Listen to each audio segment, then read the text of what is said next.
Hey everybody, welcome back to the Curmudge Inn. So today we have something to show you that's going to make our life a little easier in the spring and the fall, and easier if we want to go to town in the wintertime. What is it? It's a Toyotomi 731 oil furnace. So we already cooked these, so let's show you guys what it looks like. Of course I got it backwards. Parts, that's going to be... Alright, so now you gotta see the backside. What? So, this is the fan that forces the air through to warm the house. Oil goes down there, exhaust and intake are right there, plug, and the sensor for the temperature. And this is the graphite colored one. That didn't work. That did. I don't know what that is. That might be something it's supposed to sit on, I don't know. I'll have to look at all the instructions. Instructions. Kidding. So this is the front of the unit, and it's pretty simply you have your on-off power save, which we won't be using, and we'll get into that a little later. It's got timer, clear, auto, set, hour, minute, temperature up and down. And this is Wi-Fi compatible, so I can control this anywhere in the world. Makes it kind of nice, but will I ever use it? Probably not. Anyway, sir, if you want to come over, I'm going to lift this up, and I want you to pull the box up from under it. Ready?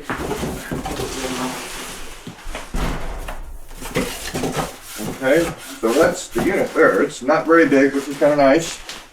So I'm going to scooch it back a little bit. And that's about where it's going to sit. We got stuff back in the corner over here we're going to take out of there. But this plate here, it actually sits on that to help protect the floor. But that's it. I have the power shut off so I don't have to worry about anything in there.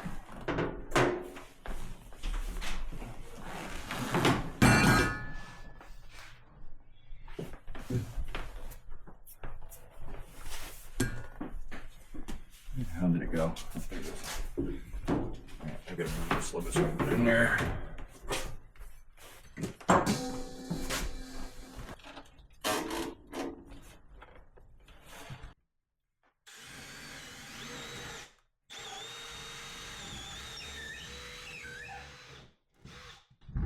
Okay, there's that pipe.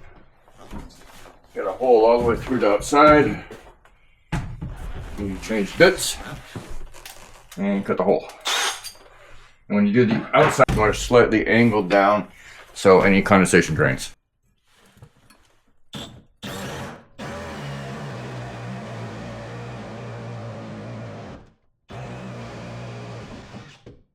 Do the first one. And need to make sure I haven't got no electrical wires in there anywhere.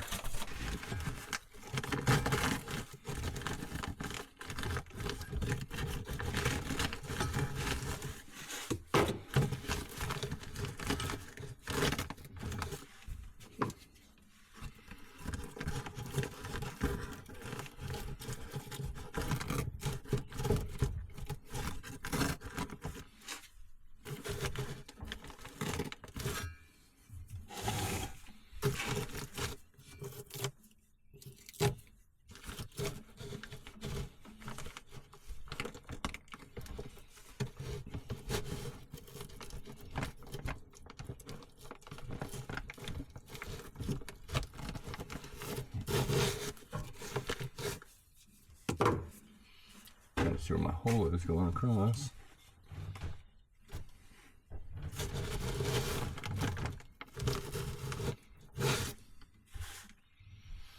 And there it is. No wires in the way. Let's get this back in there.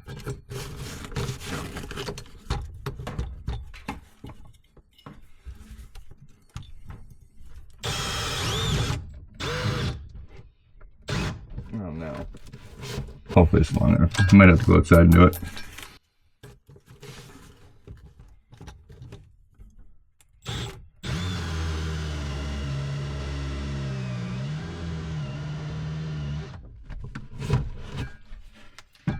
Yep, I'm gonna have to, but I need to make sure I get that hole right. Alright, so we're gonna do this now. I'm going to put this through. Sarah will be on the inside. Well, I'm on the outside tightening things down. So we're going to hold that there. And I'm going to open a window so Sarah can hear me talking. You got it, Sarah? Okay, just hold it tight. I'm going to start threading it, okay?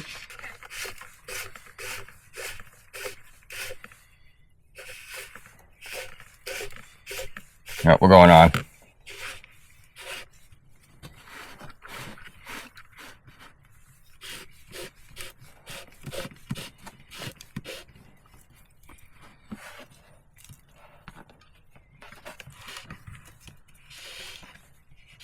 You all right? Yep, I got it again. Tighter. Okay. I think I got it. All right, hold it again. Got it? Okay.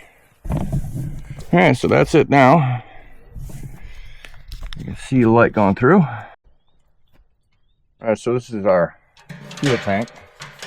No, it's not very big, but we don't expect to really use it a whole lot in the winter.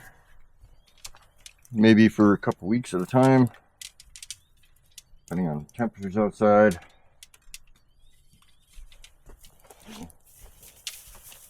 I'll see if I can feed this in. Alright, so to get this in here, I taped it. Because I knew it was going to get a pain in the bum to try to feed it through that hole. And of course, in typical Rob fashion, I put way too much tape on there. But I'd rather something be secure than have to do it 10 times. Alright, so this is a pipe flange system here. So we're going to find 3/8, which is what this is. It's going to be this hole here. So I need to open it up. Now, I'm not the most proficient with this thing, so we'll see how it goes. Hopefully my fat head's not getting in you guys' way.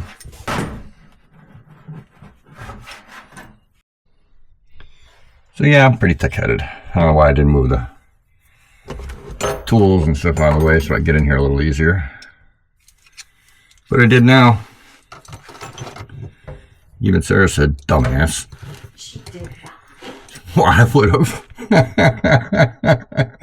I'd like to thank Patrick at Big Lake Rental for helping Sarah and I purchase a stove.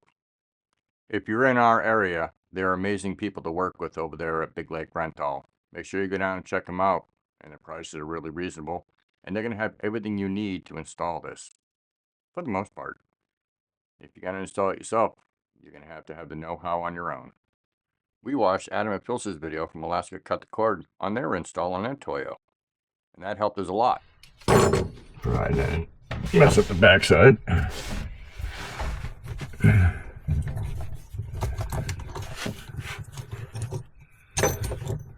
Huh. Gotcha.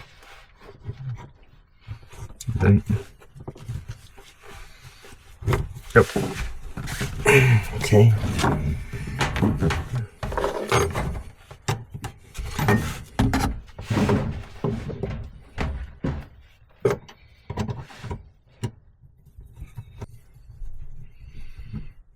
We will see later. So chances are I'm going to have to take it apart again to install something. Alright, let's get some of this stuff cleaned up. And we will get on to the next part of it, which is going to be the exhaust and the air intake. Alright, we're kind of at that point where I'm going to have to put the tray underneath this thing, and it's going to be fun kind of finagling myself into the hole over there to do this. Alright, when I lift this up, that's going to be the front, okay? Yep. So I lift it up, slide it under. You ready? Yes. Is it under? It's under the wheel, the front things Okay, are that's under. good. Let me under. Yes. So I assume the back ones are under if the front ones are under like Yep. that. Yep. Alright. We'll check the levelness after. I just want to get this thing all kind of where we want. Find me a tape measure. I'm doing this because I know she will afterwards. 10 inches. More than 10 inches. So 10 and a half. 10. 10, 10. All right, so now we have to put in our extension. So I need to get this to the right length, and then we have a sock that's going to go on this, and I think I have to tighten it down. So let me see what the length is first. Actually, let's put the elbow in first. That's going to be this here, and there's going to be a bracket right here that's going to kind of fall in there and keep that from popping out. And on the inside, they have some kind of like silicone gasket in there, and that's what helps seal it so you don't get any fumes in the house. All right. So this is going to be your exhaust. Put that in there like that. It is in. And now it's in there, so it cannot come out. I think I have that right. The directions are kind of on this stuff. Yeah, there it is. We're good. And then we have the air intake, which those things are pretty self-explanatory. I'll have to put that on there. That. I probably should have put the ring on it, but I didn't. So we pop it back off. Put the ring on it. And then put that like that. Maybe. There we go. Put it like that. Like I used to do on boats. Do it the opposite way I want it to be.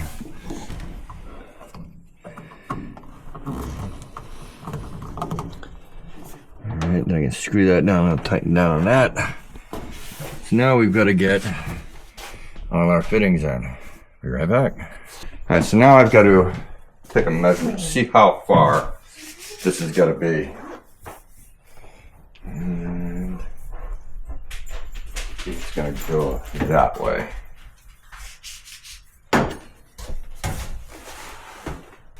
And then I'll have to move this a little bit to get it all in there. It's actually going into the exhaust part that goes outside right now, so that's what we want. So let me find my little screwdriver and get this thing zipped up, because there's actually a sock that goes over this to help insulate it. I'm burning something. I'm not going to do the exhaust one now yet. What I'm going to do is take that off.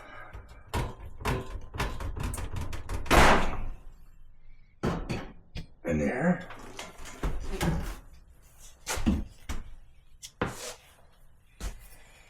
Make sure we're tight on that. And we are. Okay, so now we have this here, and this is a heat proof or something like that. It's just to cover this here to give it so you don't burn anything back there.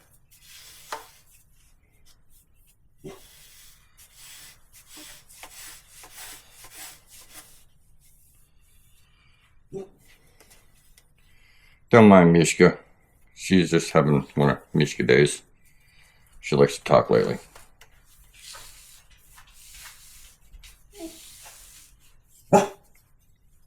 Whoa! Alright, so this is the clip that goes on here. No. Yeah, it is. So there's that. There's that. I'm not going to worry about. Can't pull it up over that part, so that's that. I'm going to try to stick it back in there. Let me see if I can get you guys back down there so you can see what's going on. Alright, so let's show you guys what we're doing here.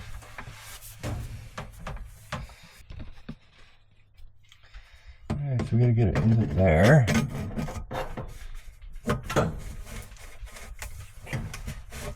Okay. Okay, so now we've got to get it into that. And it's in. Take our little clippy clip. And that's in too. I think Exhaust hose is over it. Looks like we're good and tight down there. Alright, so this is going to be an air intake here. Put it in like that. I'm going to put it on that one over there. Alright, so this is how this is going to go, like this.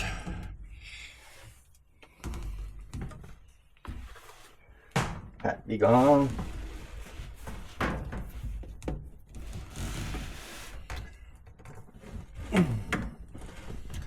Oh, come on. And of course, it's gonna make me have to climb down here. Okay. And we'll put that on there in a few minutes.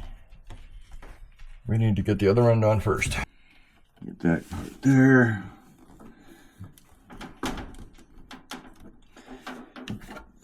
Here. Let me move you guys down below.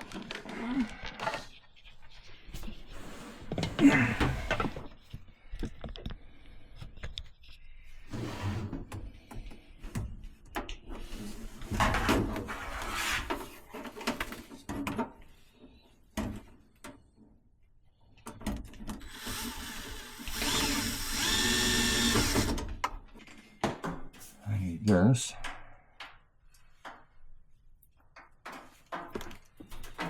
This comes up. I'm not sure how far it's going to go. I'll have to look at the book.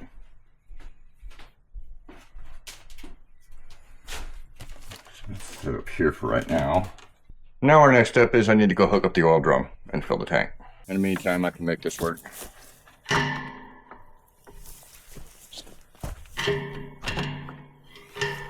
Just got to keep the bears away from it, that's all.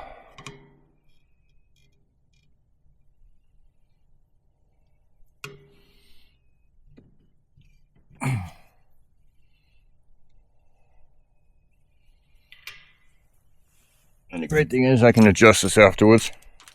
And I can edit this part out.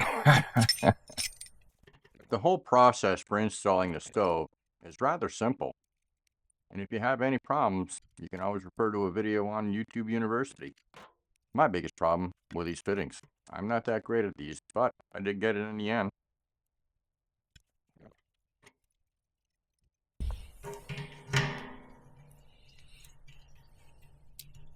Alright, let's tighten this baby down. See if it works. I think it will. You can do that for like that. For right now, and it'll be fine.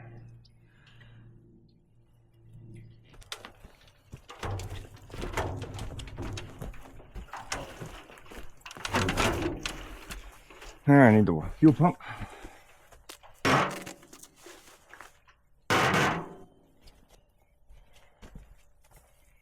Alright, we'll find something. Gotta find my handle. Too bad. Actually, this is the new hose. I do not have a handle for this yet. So let's do this. I have since purchased a proper nozzle for filling this tank. I use this diesel pump for a number of different things. I use it to fill this tank. I use it to fill the tank for the Nordic stove and the shop, as well as the other little stoves that I use around the property that are diesel fired or oil fired. Woo, we're getting there, guys. So we had an issue. I didn't have the fitting proper, and it leaked on the floor and made a mess. So I get slapped around a few minutes, but it's okay. I'm not mad at her. I still love her. Alright, so it says I need to make sure this thing's level. And it is not quite level. Let me see, I'll get a picture of this with my phone so you guys can see what I'm talking about. Alright, so that little thing there is how you tell when it's centered. It's basically like a pull chain from an old style light. And it has a circle that you need to have it within when you level it out.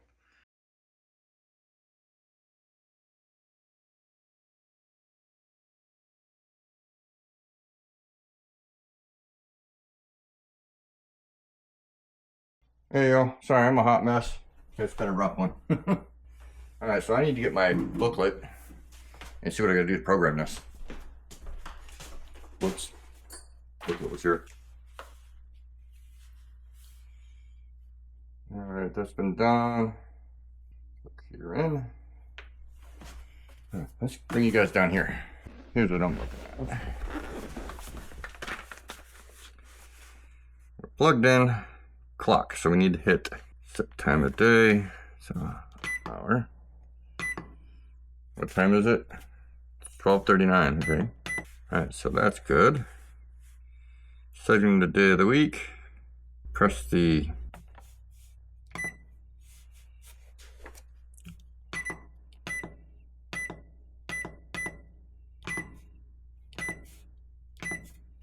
I guess that's it. Now I guess it's time to try it. And I'm gonna watch the voltage as we turn this thing on. I'm curious to see how much it draws when we start running it.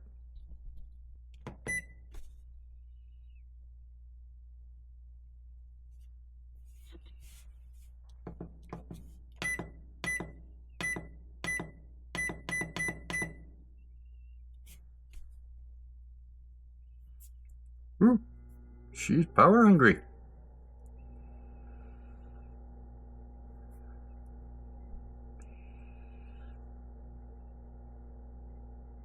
And there's an app for this. I'll have to figure out how to do that.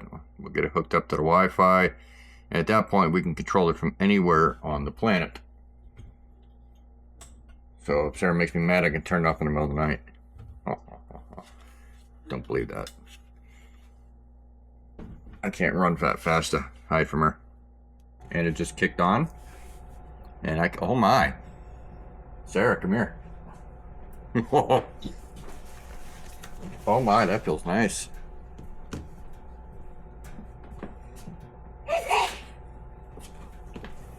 Isn't that nice?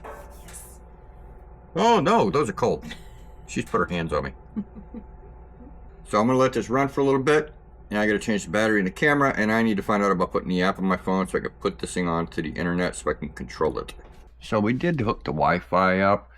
All you gotta do is when you have to have the power off, right now it's back on its regular setting mode. If I was to turn the power button off, and then hold the set for 5 seconds, I'll hear a series of beeps. And then I press again for another 5 seconds, and then activates the Wi-Fi. You have to have the app downloaded, and then you can go onto the app, and I'll show you how to do that from here. I downloaded the Smart Life app from their website, and the setup is pretty straightforward and easy to do. It brings you through a lot of different things, and yes, this video is done the next day, as you can tell by the time it's showing on the top. We're keeping it in the normal mode, as we found out afterwards that echo mode actually makes it go either really warm at the top end or really low at the bottom. The app allows you to put on child safety, timers, as well as change different temperatures between Celsius and Fahrenheit.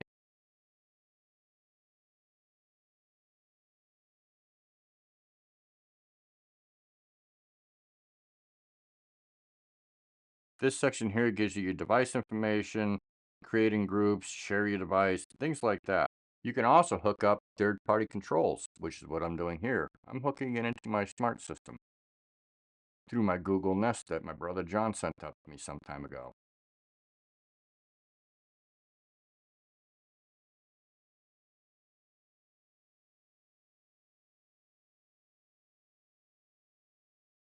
With just a few clicks, you can have it hooked into your smart home system if you choose to.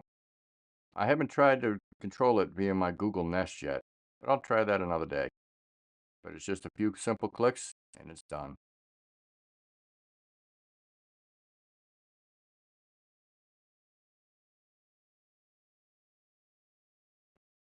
You can also set it up to send you alerts and messages when it's either off or reach temperature, things like that.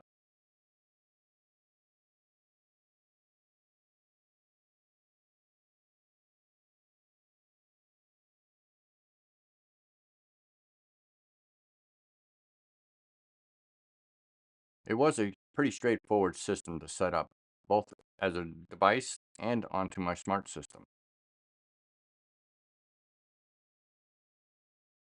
All right, so now the Toyo's in, and we have had it running only a few times. We have it on right now so you guys can see it on. Hi, Mishka. Baby. And so far we love it almost as much as Mishka loves us. And It burns very little fuel, which is really, really nice, especially being out here and off-grid. It is a little power hungry when you first start it up, but that's to be expected because it has to heat up the element inside that's going to cause a combustion. But once it gets to a certain point, it stops drawing a lot of power and it drops down to a pretty minimal amount of draw. And I feel confident that we'll be able to use it into the fall with what we call the shoulder months. Yes. And it's going to save us a lot on wood. Is that a big issue? No. But it means less cleaning of the flue. And after we had the chimney fire a couple of years ago, we're crazy about cleaning the flue. We do it the first of every month. Since then, we haven't had a problem with the flue. It makes a little less maintenance for that, costs a little bit more for heating fuel, but that's okay. We don't mind a little added expense, and it's working good for us. Like I said, we've only used it a couple times. We've dipped down into the high 30s, low 40s a few times. The leaves are changing, so fall is here. We both agree it was a good purchase, and if we had to do it again, we'd do it again. The other thing from this, as opposed to the wood stove, is the quick response. Yes. Immediately it puts out heat. Yeah, this stove does too, but the fire has to get hot, and then it takes a long time to die down. And this, you just bing, bing, push a button and it's on, and push a button and it's off. Yeah. And it's in some ways, in that way, it's more economical. Yes. Control. The first time we fired it up, it was 49 outside and drizzly. The house is so well insulated that the first time we fired it up to heat the house up, we turned it up to about 72 and let it run its course, and it got up, and then we shut it off because we didn't really need it that day. And it held the heat in the house for, gosh, I think about 7 hours before it cooled back down to the 68 degrees that we would normally keep it at. So the efficiency of the house and the efficiency of this, it's going to work real well for our needs here at the property. Yes. Sorry, wild dog. Woo! Anyways, that's it for today, guys. We'll see you on the next video. We'll talk to you soon. Bye. Say bye. Say bye. No, to the camera.